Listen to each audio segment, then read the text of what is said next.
Okay friends, here is the cake mix that I will use for the spice cake today. So this is just the Betty Crocker Delights Super Moist Spice Cake Mix, and as it says here, there's pudding in the mix, which I love. And then I'm going to use my cream cheese icing here. You can use whatever brand you would like. And I have my mixing bowl, and I'm going to grab the other ingredients. This box mix is about to be transformed into a delicious homemade tasting cake. Okay, that was a mouthful. Let's get started. Now I'm going to follow the instructions on the box, and by the way, I have set my oven at 350 degrees Fahrenheit. Okay, that's what the box cake instructions calls for. Okay, and here are the ingredients as well. So we'll have 1 cup of water, 1/3 cup of vegetable oil, and 3 eggs. Now I'm going to change that up some. Okay, we want to just add and alter those ingredients to make this cake taste homemade. Okay, so I'm going to dump this in.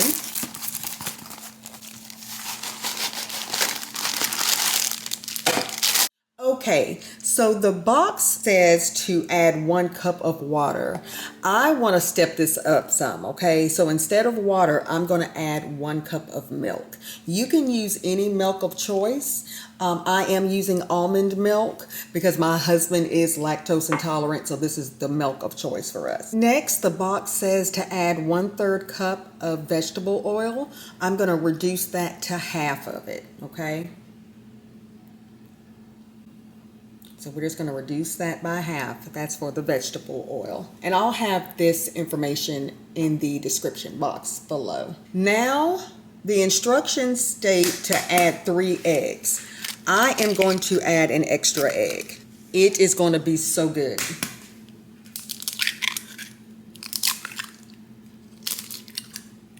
Remember, I added half of the 1/3 cup of vegetable oil, okay? So to make that a total 1/3 cup, we're going to add that same amount of vegetable oil that we added.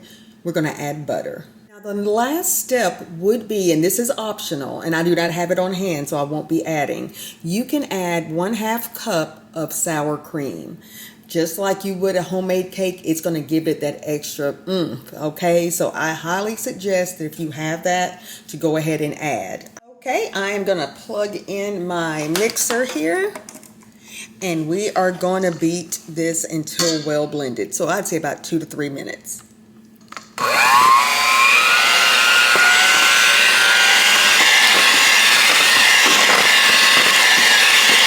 hope you guys are having a great day. It is Friday here, so I am ready to enjoy this cake.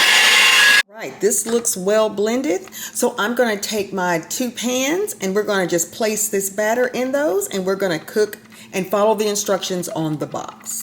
Okay, I have my pans here, and I'm going to lightly spray these.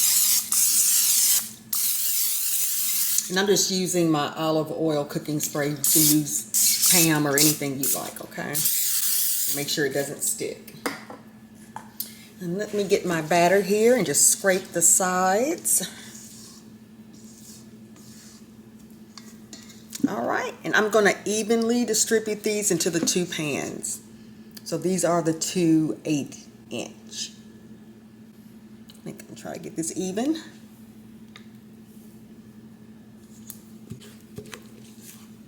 Okay, we have the cake batter in the pan. I'm going to give it just a quick hit here to try to bake evenly. All right. Hopefully that didn't bother you too much. Sorry about the noise. So now I'm going to place these in the oven at 350 degrees for 26 to 31 minutes. Okay guys, it has been 27 minutes and these look amazing. I did my little toothpick test and they are good. Once these cool, we'll be ready to assemble.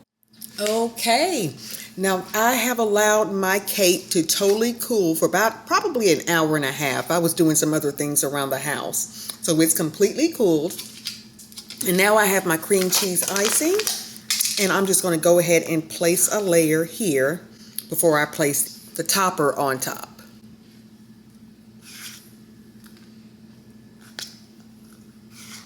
I cannot wait to have this for dessert tonight. But we'll definitely give this a little taste test. My Layla's around here just wondering who I'm talking to first and foremost, and then what I am cooking over here. Just pretty much do a thinner layer here. And it's something about box cakes, how flat they are. I don't know if it's something I'm doing. Am I overbeating the batter, or is that just how it is? But it just always does that. I could probably do 2 boxes of the cake mix and make a pretty decent size, cake. But okay. Anyway, it's going to taste good. And now I'm going to place the second right here on top. All right, guys. I really could have used a second container of frosting, but we're going to make this work. I should have probably put this in the refrigerator because I had this near my stove when the cake was cooking. So it softened it a little bit, so it kind of thinned it out. But do not do like I did. Just make sure that the frosting is refrigerated or at room temperature, away from the oven. All right, this looks good to me, and it's going to taste just as good. So I'm just going to let this sit and harden before I cut into it. Here is the cake. It has been out for about 2 hours uncovered, so now we're going to dive in. I hope you don't hear my husband in the background. He's doing the yard work right now. All right, guys, I'm going to now just cut into this beauty. And I'm just going to place it on a paper plate. So I'm just going to show you. I have been craving this. Been craving it, guys. I've been telling you for a while.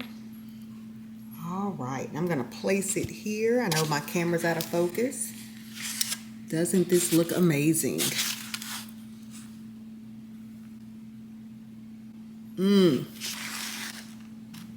I love this cake. This is probably one of my favorites. Here it is. Doesn't it look amazing?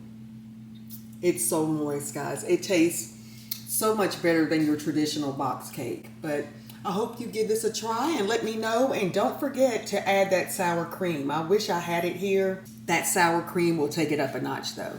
I hope you enjoyed this video. And until next time, bye-bye.